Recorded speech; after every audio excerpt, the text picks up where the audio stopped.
नमस्कार दोस्तों, राधे राधे। स्वागत है आपका हमारे चैनल द केशव वॉइस पर। आज की हमारी कहानी का नाम है रहस्यमय पड़ोसन। शहर के उस पुराने मोहल्ले में जीवन अपनी धुन में चलता था। चौड़ी गलियों के दोनों ओर छोटे छोटे मकान थे जिनमें अधिकतर बुजुर्ग लोग रहते थे। बच्चों की किलकारियां, खेलते लड़कों की शरारतें और चाय की दुकानों पर लगने वाली हंसी ठिठोलियों का शोर अब वहां से गायब हो चुका था। मगर एक सुबह जो अब तक की हर सुबह की तरह शांत थी, उसमें कुछ ऐसा हुआ जिसने पूरे मोहल्ले को झकझोर कर रख दिया। उस दिन गोपाल की चाय की दुकान पर हलचल पहले से ज्यादा थी। मोहल्ले के लोग आपस में कानाफूसी कर रहे थे। सामने वाले मकान में एक नई पड़ोसन आई थी। यह मकान पिछले एक साल से खाली था। सुबह सुबह एक गाड़ी आकर उस मकान के सामने रुकी और उसमें से एक सजीधजी महिला उतरी। गोपाल चाय वाले ने देखा कि उसके साथ एक बूढ़ा खिदमतगार भी था जो बड़े बड़े बक्से और सूटकेस गाड़ी से निकाल रहा था। गोपाल ने पास वाली आंटी से पूछा, आंटी ये कौन आई है? मकान में कोई रहने आ रहा है क्या? आंटी ने कंधे उचकाते हुए कहा, कहीं से कोई नया किराएदार आया होगा। कौन है कुछ पता नहीं। कुछ ही देर में मोहल्ले के हर घर में यह बात फैल गई कि मकान नंबर 26 में नई पड़ोसन आई है। उसका नाम था नैना। लगभग 30 से 32 साल की होगी, लेकिन उसकी खूबसूरती और शालीनता ने हर किसी को हैरान कर दिया। मोहल्ले की औरतें आपस में फुसफुसाने लगीं, अकेली औरत है, पति कहाँ है, ये कौन है और यहाँ क्या कर रही है? नैना बेहद शांत स्वभाव की थी। वह अपने काम में ही मग्न रहती, मोहल्ले के लोगों से ज्यादा मेलजोल नहीं रखती और अक्सर अपनी छत पर अकेली चाय पीते हुए देखी जाती। कभी कभी किताब पढ़ती, कभी यूं ही आकाश की ओर देखती रहती। मोहल्ले के लोग उसकी इस चुप्पी को लेकर और भी उत्सुक हो गए। कई तरह की अफवाहें फैलने लगी।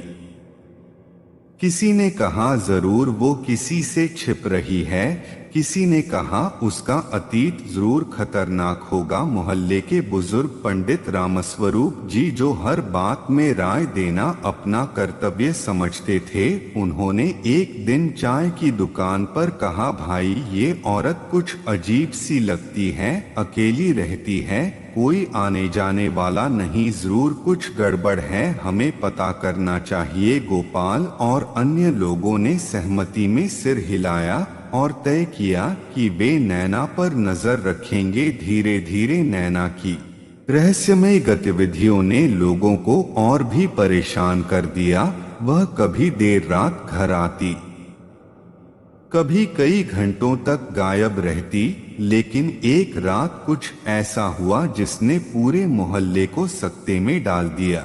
उस रात लगभग 12 बजे अचानक नैना के घर से कुछ अजीब आवाजें आने लगी। मोहल्ले के कुछ लोग जाग गए। गोपाल, जो हमेशा से नैना के घर पर नजर रखता था, चुपचाप उसके घर की ओर बढ़ा। जब वह दरवाजे के पास पहुंचा तो उसने अंदर से किसी आदमी की आवाज सुनी। वह आदमी जोर जोर से नैना से कुछ कह रहा था और नैना रोते हुए उसे मना कर रही थी। गोपाल ने दरार से झांका और देखा कि वह आदमी नैना को धमका रहा था।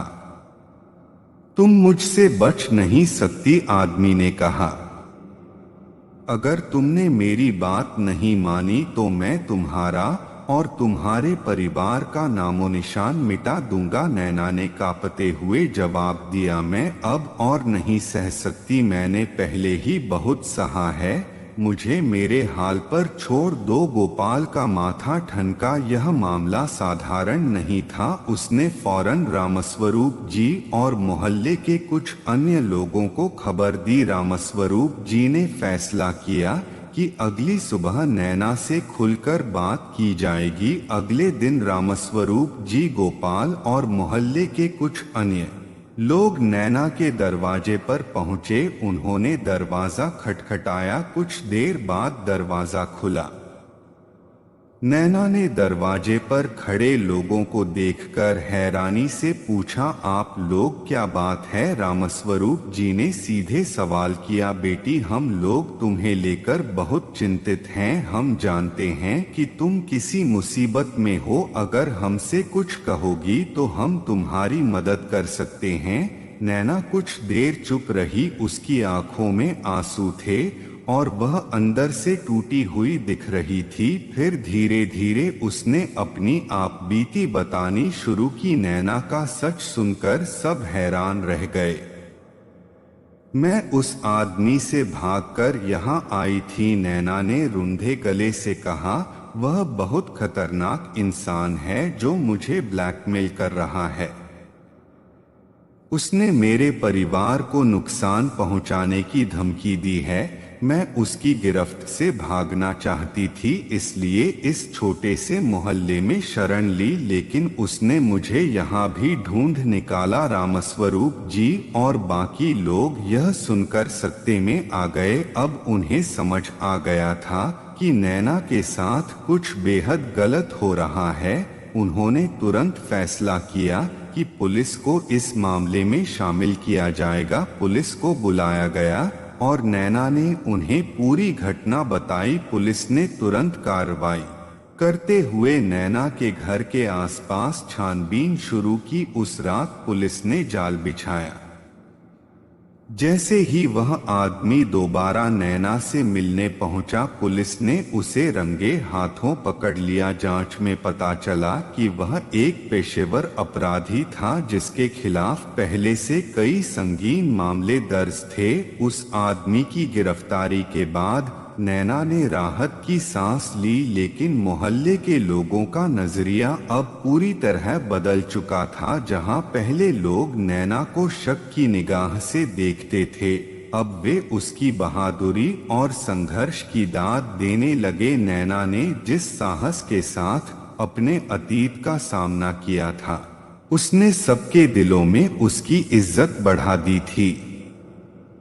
समय के साथ नैना का मोहल्ले के लोगों के साथ रिश्ता और गहरा हो गया। उसने अपने अतीत को पीछे छोड़ते हुए एक नया जीवन शुरू किया।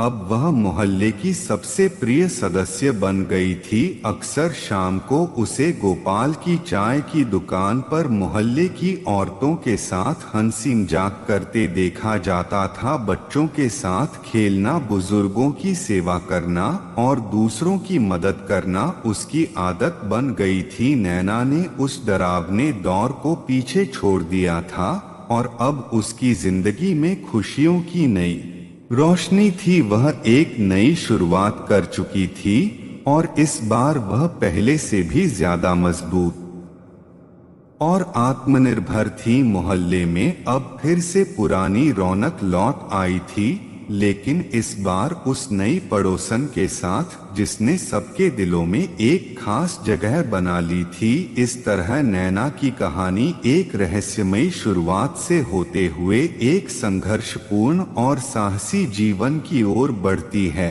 और अंत में उसने अपनी हिम्मत और साहस से अपने जीवन को फिर से एक नई दिशा दी। दोस्तों, आपको हमारी यह कहानी कैसी लगी कमेंट बॉक्स में अवश्य बताएं और चैनल को सब्सक्राइब करें। धन्यवाद।